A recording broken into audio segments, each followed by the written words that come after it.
Okay, so let's do a short tour through this course for those of you who are new, which is most of you.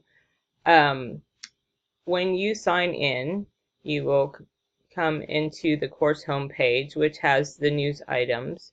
Please remember to read all of the news items. This is how I communicate with you most of the time. I sometimes change a few things in the course, or I add something that I want you to know, or whatever. Always read the news items that I post.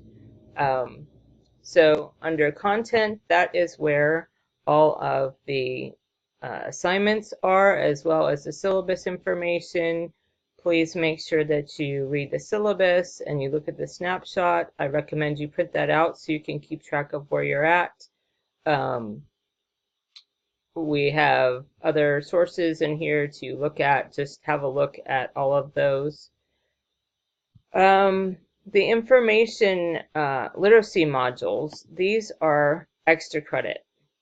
These were set up last semester, and I realized that not all of my incoming students are on the same level or page as far as their graduate writing. So these modules will help you learn to write at the graduate level and make sure that you're all on the same page.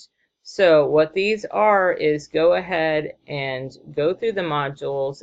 You can get extra credit, 5 points for writing a reflection, just a short couple of paragraphs about what you learned and turning them into the Dropbox. For instance, this first module here, and there are 5 of them, how to begin your research process.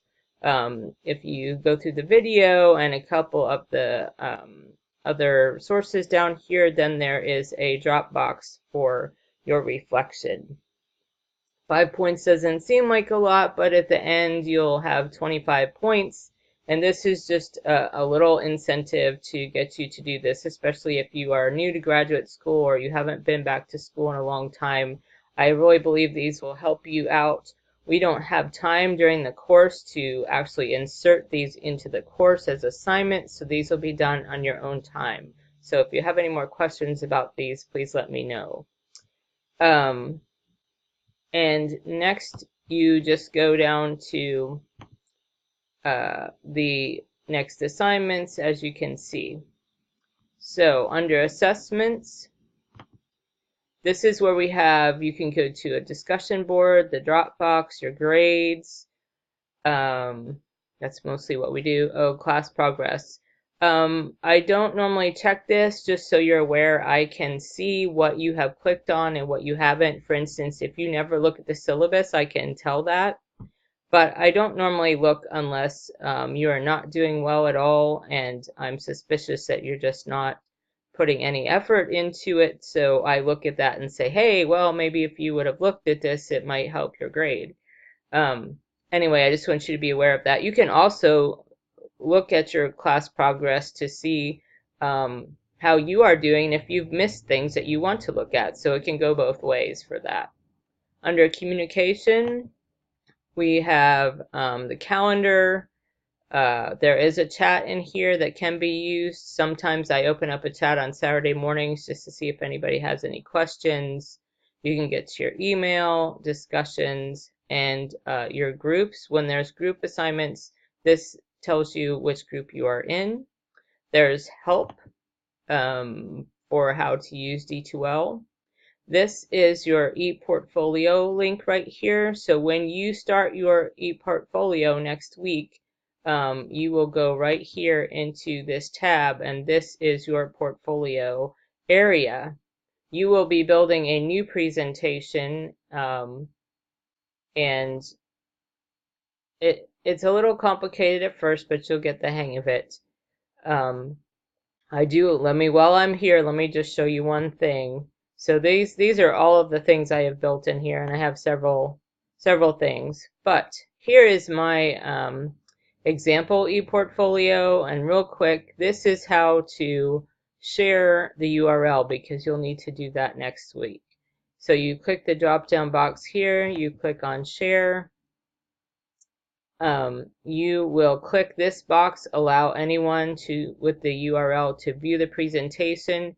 You will copy this URL and you will paste it into the discussion board, and you will also put it in your ePortfolio workbook, which I will explain later. But this is critical. This helps everyone to view it so that we can look at it. Okay, what else? Up here is your mail. Make sure that you always look at your mail.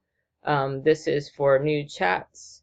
You can also set up subscriptions to discussion boards if you want, and this just lets you know that there's something new as well. So I think that covers our course. Let me just go into our discussions for a minute. All right, so I've got a place for general class questions. You can always email me, but if you just have a question that you wanted to post to out there that someone else can help you with, go ahead and post here. We have an embedded librarian, Karen, who is embedded in our class, and she works in the Walker Library at MTSU, and she is here to help you with anything in the course that pertains to research or library sources. For discussion number 2, this is where you will post the link to your exit portfolio. And I think that covers that.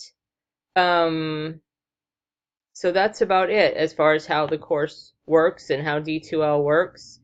And if you have any questions, just let me know.